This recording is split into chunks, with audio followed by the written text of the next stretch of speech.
Hello everyone, I'm Ayumi, and today I'm going to speak about the art of multitasking in the sense of how to be all round in life. So before we proceed, let me give you some few more minutes for all the people to get online.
Okay, let me give you a few more minutes, like 2 minutes, till all people join.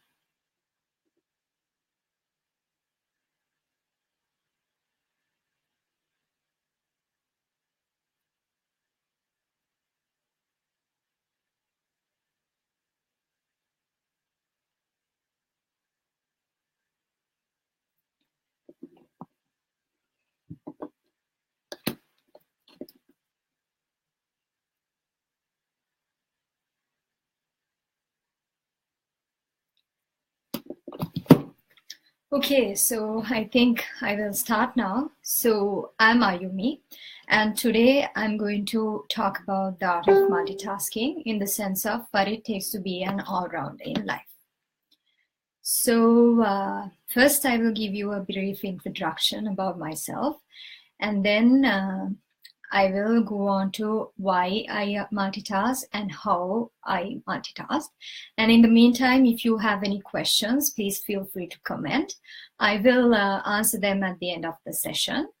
And in case if you join this later, and if you still have, or if you in case you cannot join live, you can still comment. I will try to approach you after as soon as possible. So let me start on with introducing myself. So for me, it all started when I finally joined basketball in my 5th grade at Visakha Vidyalaya, Colombo. And after trying so many different other sports, I tried chess, I tried badminton, I tried karate, but none of them worked for me. So as soon as I joined basketball, I knew that it was the game of my heart. It took all my heart. So as of any other grader, as like similar to any other 5th grader, I used to dream big, and I wanted to someday be a 6-footer and slam dunk.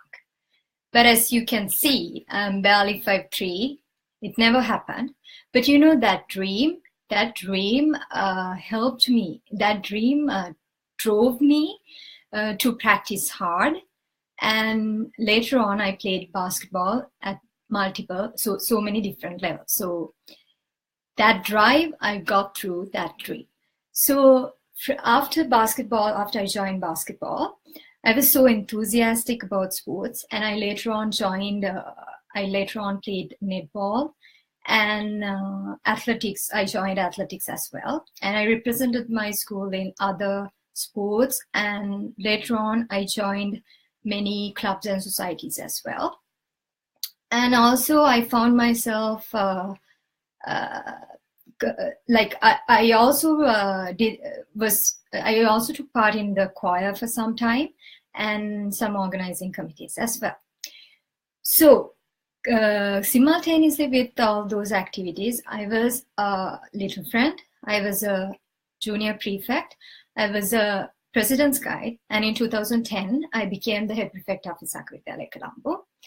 2008, and in 2010 I faced my advanced level examinations, and in 2011 I entered the Faculty of Engineering, University of Peradeniya, to pursue my bachelor's degree in civil engineering. And simultaneously with my studies at university, I completed CIMA qualification at Sri Lanka Business School. And then and I also studied for the AIESEC qualification. And by the time I was in the second semester of my university, I occasionally conducted CIMA managerial level lectures for students in Kandy. And also at that time, I was involved in Rotaract activities as well. And in my university, I continued to play basketball and netball. And I later captained the basketball team. And also I obtained Suza colors. And simultaneously with this, I represented the university sports council for 2 years. I was an active AIESEC for 3 years. And then I found myself writing articles for Pera Beats, the e-magazine for sports in University of Peradeniya. And then I also I also found myself anchoring some university events. And then simultaneously with those activities, I also volunteered in causes related to cancer, Down syndrome, empowerment of youth, elders, and children, and education to underprivileged students. And in 2014, I was selected as one of the top 6 young leaders of Sri Lanka, top 6 emerging young leaders of Sri Lanka by National Youth Services Council and Sri Lanka Youth. And somehow, simultaneously with all these extracurricular activities, I managed to obtain a first-class honors in civil engineering. And currently, I am reading for my PhD in structural engineering at Washington State University. So now, if I further go into my background, so both of my parents are from academic background. So I knew someday I would also follow the same path. But during my childhood and since my childhood, maths was kind of my pet subject. So I knew I would follow something of that stream. And for a matter of fact, my grandfather, he always used to tell me, someday become a doctor without a stethoscope, because they knew I would pursue something of mathematics. And then he wanted me to become the Nala-Nathidostara, like my father. So you must be now thinking or wondering why I did all these extracurricular activities if I had the intention to do higher studies in my life. So I have a very simple answer for that. Because all these extracurricular activities made me happy. And keeping my mind happy was so important for me to focus very well on my education and my studies. So, you know, that because I loved all these extracurricular activities, I never thought that time as something that, as a waste. I thought it is something which was essential for me to perform well in my study. So because I loved all these things, I could go to practices at 5:30 a.m. in the morning, go to school, and then again go to practices in the afternoon, and then still come back and work on my assignments. So that was so that is basically, at that time, I didn't know other importance, anything like advantages of doing all these extracurricular activities. But later on, at this point of my life, I realized that there's a certain set of skills I acquired through getting involved in all these extracurricular activities. For example, working under pressure, managing stress, team working, negotiating, communication, confidence. All these skills I got through extracurricular activities. So I'm so happy that I was engaged in so many extracurricular activities in my childhood. So as a matter of fact, I know now I know that when you go to the industry or for some particular scholarships, you still need to have those extracurricular activities to stay ahead of the game. So now I told you about my background, so what extracurricular activities I basically did and why I did them. So now let me explain and give you some tips on how I did them. So how I managed all these extracurricular activities with my studies. So in the meantime, if you have any questions, please feel free to comment. I will answer you at the end of the session. So for me, I think extracurricular, so multitasking is basically managing time effectively. So I believe if there's anything in the world that is equally distributed among everyone, that is time and only time. So think twice if the next time you are about to say, I don't have time for that, because you and I, we both have only 24 hours a day, 7 days per week. So it's how effectively, how efficiently we manage our time. So, and the other thing is, it's sooner you understand that lost time is never found again, it's better. So my first advice would be understand and realize the importance of time and manage your time effectively. So let me give you some tips. So there was a time in my, when I was in the first year of my A-levels, I was the head prefect of Visakha Vidyalaya, I was the captain of the basketball team, and I was the captain of the netball team. So I basically had to handle 3 captaincies while managing my studies. I was a A-level math student. So at that time, it felt like I had a lot of work to be done. But just imagine if you can take those bunch of work and like break it down into several small tasks, that those tasks you can see that those are achievable. So those tasks you can then prioritize and then approach the whole work, approach it one by one. So basically, so my advice is, if you have something big to be done, just break it down into small tasks and prioritize them. And the other thing is, I have seen that people tend to forget things when they prioritize, tend to forget the things in the bottom of the priority list. To avoid this, just make sure you list things down. So I used to have a notebook every day before I go to school, before I go to bed. I used to update my to-do list, and I used to tick things off then and there when I complete them.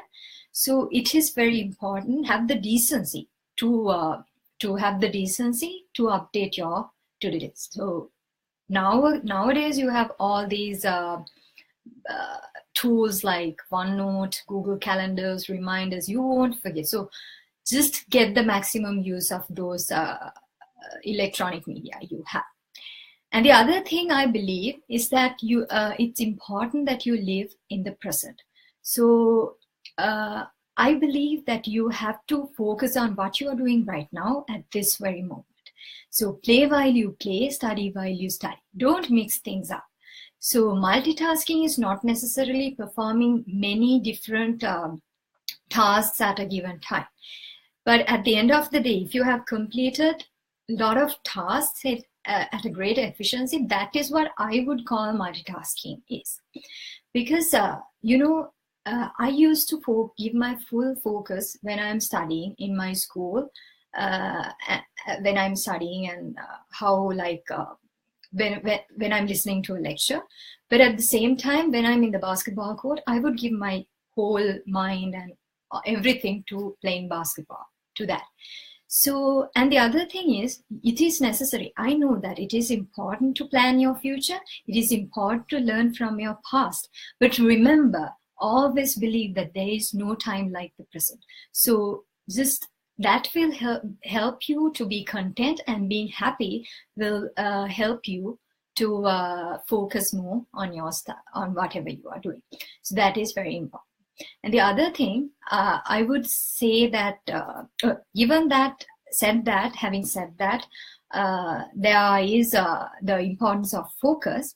I must also mention that there are things that you can literally multitask, like at the same time. So for example, as I mentioned, I used to run in the morning, jog in the morning at 5:30 to build up my stamina. So at that point, I just had to run. I didn't have to think about anything else. The track was there. I had to run along the track for like 1 hour. But at this time, in some instances, I utilized this time to solve some equations, like some problems in the back of my mind. Actually, at this moment, it was beneficial for me to keep my mind ahead of aside from what I'm doing, because halfway through, I was so tired halfway through, but still, because my head was on somewhere else, I did not feel the tiredness. It helped me to keep my tiredness away from my mind, so I could complete the round without any disturbance. So, but you have to be smart enough to filter those activities out. It's not every activity cannot be approached in this way. You have to have the intelligence to filter those activities out. And another thing, so again, back to the first point I said, prioritizing. So prioritizing all depends on your thoughts, how you see, like what are the important things to you in your life. So there was a period. So in 2010, I told you that in 2010 August I faced my A-levels, but in 2010 March I played for senior nationals. So during that period, I did not focus on other things. I got my complete attention to my A-levels. So that time was so I set my priority straight. So I knew that it was important for me to focus on my A-levels during that time. So there will be certain times in your life that you have to approach your life in that way. So I can see a couple of questions, but I will answer them at the end of the session. So the other thing is this thing is very important. So don't be afraid to try new things because you are afraid to fail, because you will never know unless you try. So for me, I remember in my 5th grade, if I didn't join basketball because I was too short, I would have not defined myself as I do today. So similarly, I have seen a lot of people regretting later because of their inactions than their actions. So remember that. Don't be afraid to try new things because you are afraid to fail. So I remember in my 5th grade, as soon as I joined basketball, I fell down in the tar court and I hit my head. And the only thing I remember after that, waking up in the hospital. But what would have happened if I stopped at that time? I don't know. I don't know how would I have defined myself today. And again, in my A-levels, during my A-level year, I had another ankle injury. I was immobile for several months. And again, in my 3rd year in my university, I had a knee injury. And then I ended up in surgery. So in all these instances, if I had stopped, I don't know how would I have defined myself today. So, but I had the courage to get up, and I didn't stop trying stop playing basketball because of all these challenges.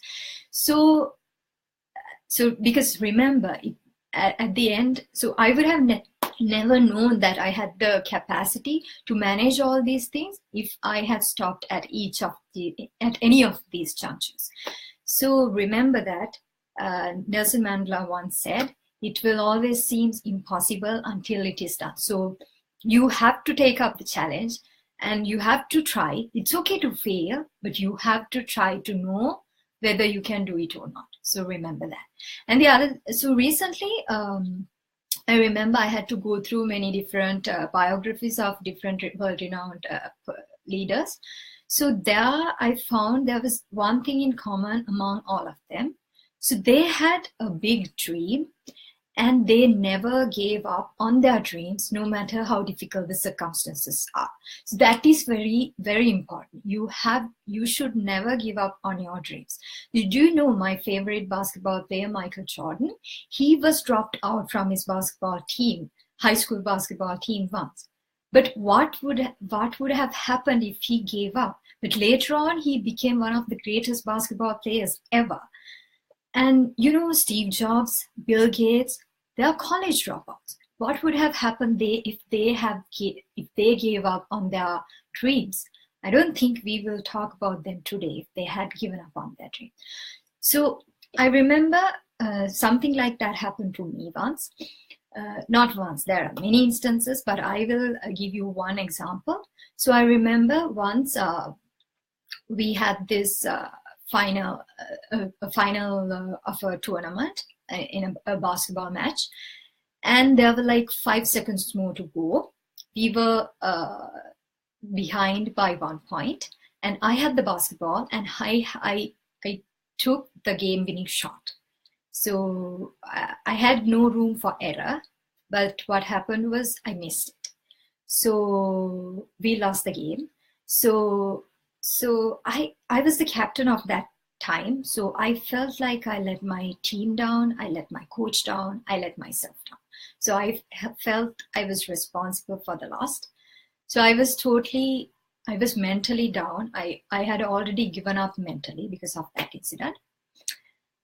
But then after a few weeks, we had another tournament. I had to get prepared for that. But I was not focused. I was literally given up. I had literally given up in my mind. So my coach saw this and he approached me with this big poster. It was again a Michael Jordan's quote. And it said, "I have lost more than 90,000 shots in my career. I have missed more than 90,000 shots in my career. I have lost almost 300 games. 26 times I was entrusted to take the game-winning shot and missed. I have failed over and over again, and that's why I succeed." So I actually felt better because Michael Jordan himself has missed like 26 game-winning shots. I missed it only once. So I was so happy, and somehow I took it very deep. I still believe that quote, and somehow I managed to get my head back on the game. So that but later on I missed several other game-winning shots, but still I could get quickly back on the game. So the essential point I'm trying to emphasize here is it's okay to fail, try and fail, but don't give up. It's okay. If you fail, return back stronger. Don't give up. So the other thing is, my mom always used to tell me that it's very important to do what you love and love what you do. So basically, it's to have passion in what you do. Without having passion, you cannot do anything, no matter whether you are multitasking or not. You have to have passion on what you are doing. So maybe that's why they never asked me to become a doctor or a lawyer or anything for that matter. So my parents let me choose what I love and do pursue my path. So the other thing is, again quoting my mother, opportunity will never come, it's now. So if you get the tiniest opportunity, take the opportunity, give your best and make it big. So you will never know when you get the opportunity again. So take all the opportunities you have.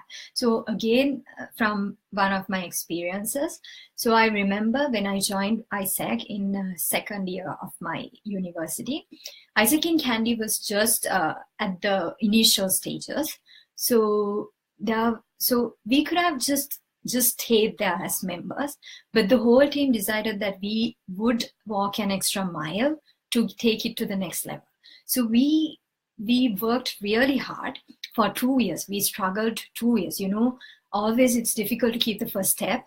But when you keep the first step in a journey, everything else will follow through. You have to remember that. So it was very difficult for us we struggled a lot for like 3 years. And in my final year, we were working on one of the best projects I've ever worked in my life.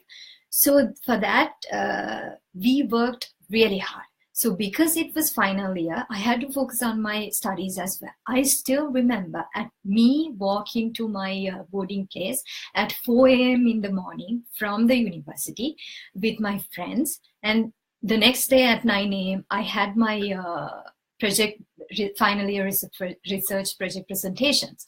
But still, I was up to take that challenge because I loved both of those work. I loved AIESEC. I loved doing that activity, as well as I knew I have to get through my degree.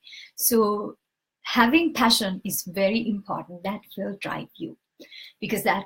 So the other thing is, another thing is, so you must have already categorized me as a hard worker.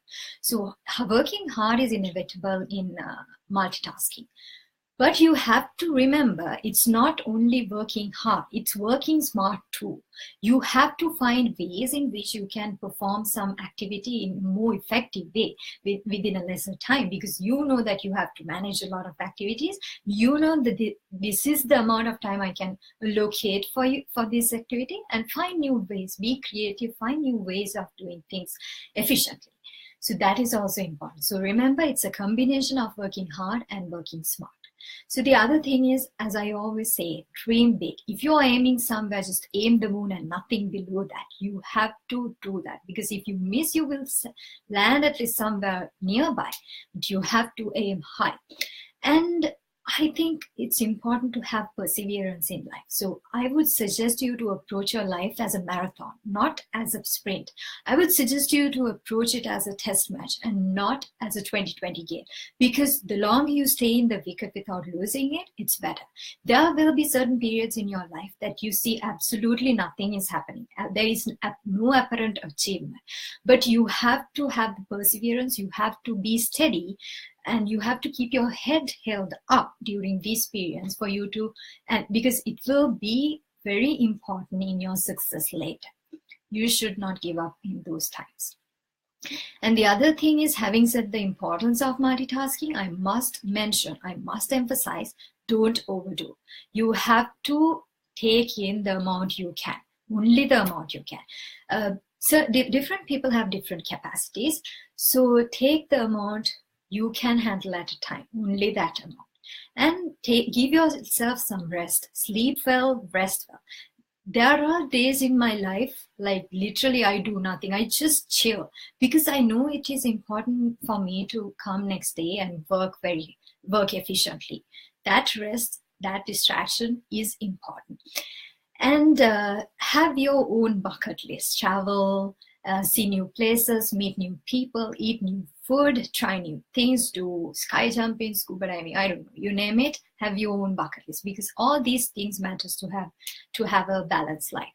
And another important thing is allocate time for yourself, your family, and your friends. So that is also important. And another thing is, I noticed that every time when you climb up the ladder, there will be people who try to drag you down. I mean, there will be people who try to discourage you, disappoint you, but don't let them get into your head. So that is very important when you're managing a lot of tasks at the same time. You need to keep your mental stability in a good state. So I used to take things personally, but somewhere down the lane, I realized that you cannot escape from that. Everywhere you go, you will find such people. So just don't let them get into your head.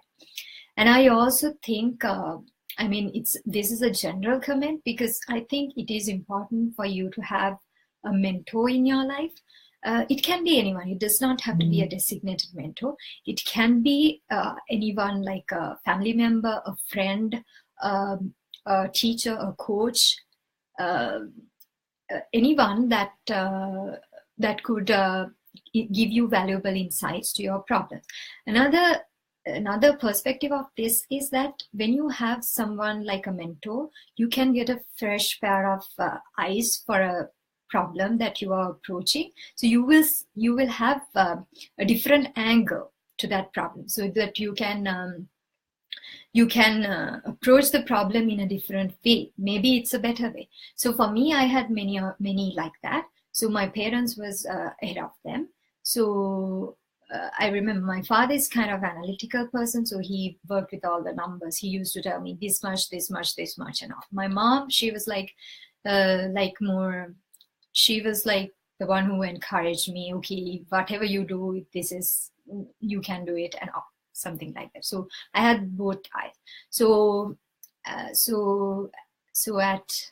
the final point I'm going to discuss is that I get this a lot of time. I get this question a lot of time. So I thought of discussing that too. So many people ask me whether we should perform a task well ahead of time or at the last moment. What is the more effective way? So I would say success in multitasking doesn't matter. I mean, it doesn't matter if you perform a task well ahead of time or if you perform the task at the last moment. It only matters whether or not you perform it on time with the required quality. So I have seen people doing things very early. I have seen people performing things literally the day before the deadline and still performing better than the others. But I would say it's all up to you. But I think I would like to stay in the middle. So there are certain things like, for example, traveling. I like to do it at the last moment. I like to plan it at the last moment. I like to take the challenge. Because my schedules changes. So I like to do it at the last moment. But if I have to think something through, I would start it at the beginning. And I would thinking process would go until the last moment. So just be smart enough to realize how to approach different scenarios in your life. So I will summarize now the session. So apart from all these things, I would like to say like other general things like be humble, appreciate others, treat others the way you like to be treated. So general things like that. And if you're a team leader, make sure you appreciate good work in public. And if you want to criticize someone, do it to their face in private. In this way, you can build up good relationships among the team. And so in summary, I think multitasking is all about managing your time effectively. Divide your work into small tasks, achievable tasks, prioritize them and then approach. Have passion, dream big, have perseverance. Don't be afraid to try because you are afraid to fail, and never give up on your dreams no matter how bad the circumstances are. Try new things, take up new challenges, and if you encounter a problem, work your way through it and don't try to run away from it, because at the end of the day, it doesn't matter whether you win or lose. You will be remembered by the battles you fought and not by the ones you dodged. So let me go through the questions now.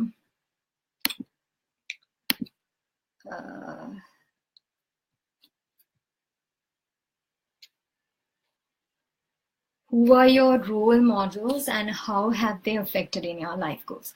Okay, so basically I must say I didn't have a role model. I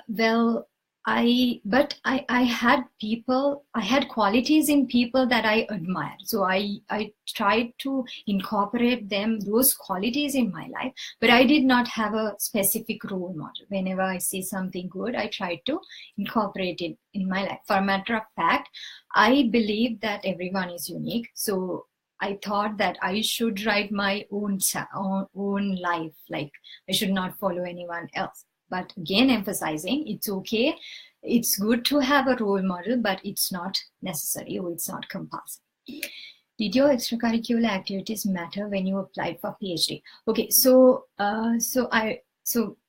for that, I actually don't know the process, but I know that when I'm working in PhD, now it helps me. The qualities I developed, as I mentioned before, it helps me until now. Like, as I mentioned, managing stress, like you will have to work a lot on a lot of projects at the same time and still go down in your studies. So these things I had already done through extracurricular activities, because it was all about managing everything at the same time.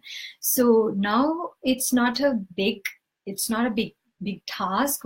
I have already done those things, so I know. And then the other thing is, for some scholarships, you must have extracurricular activities. So that there are certain scholarships which consider both the academic performance as well as extracurricular activities. So keep an eye on that. So how long did you sleep per day? So when I was schooling, I almost slept like max more than 7 hours. So at least 7 hours. 7 hours was the minimum. So that's what I told you. Like, you have to balance your time. You have to get good sleep. Balance your activities in such a way that you get enough sleep as well. But nowadays I sleep a little less.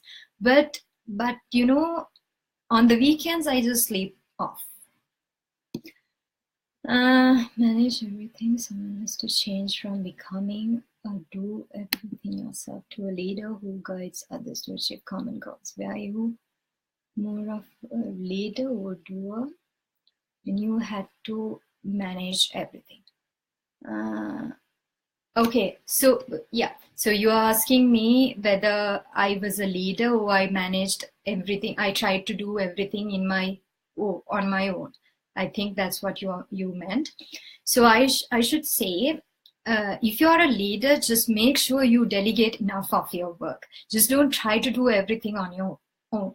But you will have to make sure that you motivate others, who you have the relationship with others, so that they will walk an extra mile for you to perform these things. So being a good leader is not doing everything on your own. It's like you have to manage everything so that your team as a whole will perform everything. As a whole, your team will perform something to achieve something better, because delegating is very important. You cannot do everything on your own. So I would say when I was handling teams, I was more of a leader, but when I did my things, I was a doer.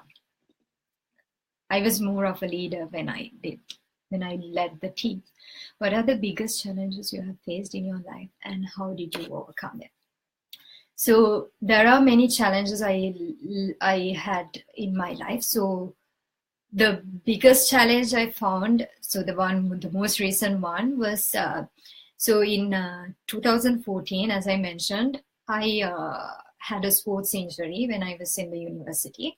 It was so bad. I fell down in the basketball court and I could barely walk. I had to be lifted up. My teammates lifted me up and took me to the hospital. So I ended up in surgery, and that was like for several months. I was immobile. I could barely walk. And that period was so difficult for me because it was the sixth semester of my university. And it was a time where I was studying a lot of difficult subjects. And that time, I remember I did a big mistake because I took everything to my head. I was so down, and it affected me in my results as well. But then somehow I knew there's no point of regretting what I lost. So I focused on what I could do to make it right. So what I did was I focused more on my studies. I focused a lot on my studies. I had the ambition to get all A's in the final year, because if I didn't make it, I would have not I wouldn't have end up with a first class honors. So I had to do it. So I took up that challenge, and then somehow I managed my time and I distributed my time accordingly. And then the other important thing is, when you face with something like that, something takes you down, the biggest problem is you go down mentally. Your mental stability goes, it gets unstable. So when you are not stable mentally, you cannot do anything at all. So try meditation, all these things. So I tried meditation too. So do something that would take your mind back to the track. So that is the first thing I did. And then I tried my best to work on my grades. And then somehow I ended up with a first class. That you managed to make a mess out of everything because of choose to do so many things instead of one or two. Have you ever regretted not focusing? So you're asking me, have I ever regretted not focusing on one thing? No. As I mentioned in the beginning, if I had only focused on one thing, I don't think I would have done anything right, because I'm a person who needs some distraction, some positive distraction to work well. So it depends on you. So for me, I couldn't have done anything well. So you in a situation that you managed to make a mess out of everything because you choose to do so many things instead of one or two. So I cannot recall any time that I regretted. I made a mess out of a mess because I did more activities. I mean, the thing is, I identified the times at which I should stop, like I should pause doing a lot of activities. As I mentioned, the A-level example. So 4 months before A-levels, the last 4 months of my A-levels, I fully focused on my A-levels, and that worked for me. I knew ahead of time that I should not balance all these things at that particular 4 months. So yeah, that was my fully focus. So anticipate such times beforehand and work accordingly. If you could travel back in time and talk to your 16-year-old, what would you tell her? If you could travel to the future and talk to your future self. Okay, so for my 16-year-old self, I would say just do what you are doing right now. You are doing good, because I wouldn't have said like to stop. I don't regret the decision of me getting involved in a lot of extracurricular activities. So I would have probably said like, just try more things. You have the capacity, just try more things, because you have the capacity. So if you could travel to the future and talk to yourself, what would you ask her? So that's a tricky question. So in the future, I would have probably asked, okay, so I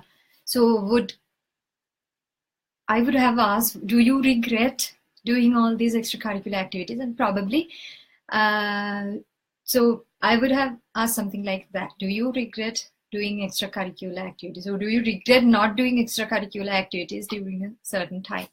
Something like that. Can you share some tips on how to get a PhD scholarship?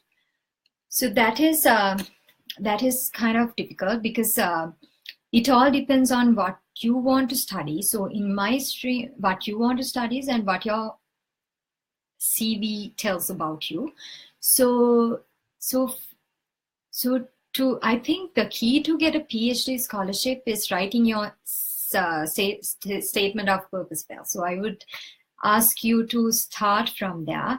Just think your way through. Just have a draft on your SOP and then revise it as much as possible, and like have a good 1 month or so to prepare your SOP. Get ideas from your seniors, and I mean, SOP is one thing that would represent you in a single page or two. So you have to tell your whole story in page or two. That is not an easy task. So I remember I applied to one scholarship. It had a limitation of 500 words. I had to tell my whole story in 500 words. You know, it's very difficult to explain something in a short time or short paragraphs than explaining it in a long paragraph or long presentation. So start with that, and then identify way ahead of your time what things you need to obtain before you go to that juncture of applying for a PhD scholarship. So for example, there are certain exams you have to take. So plan ahead of time, do those exams. If you don't get a good score, repeat it and do it until you get a good score. So you can land on where you want to land. So, and then email professors as much as possible. How have your school life affected? Okay, so my school life affected my present a lot because you know, I was for 13 years I was at Visakha Vidyalaya, Colombo, and the steps I kept there still affects me because it actually molded me. It was more like a home to me than a second home because I basically spent most of the time at my school than at my home. So I think it molded me to become the person who I am today. So so I think and another thing in my school, I got the opportunity to interact with people from all levels of the society. So that helped me. That ability I took, like I could interact with everyone. So that helped me to survive. So still it helps me to survive in any society. So that is the best thing I got from my school life. These days, do you cook? So these days I cook. So now I'm a good cook as well. I think that is one of the main skills you develop when you're doing a PhD. You have to live alone. You will be a great cook afterwards. I was not a very good cook before I came here, but now I can manage. Like I can cook in a very little time, and I can, edible stuff. Yeah, I think for now, those are the questions I've got for so far. So do you have any other questions?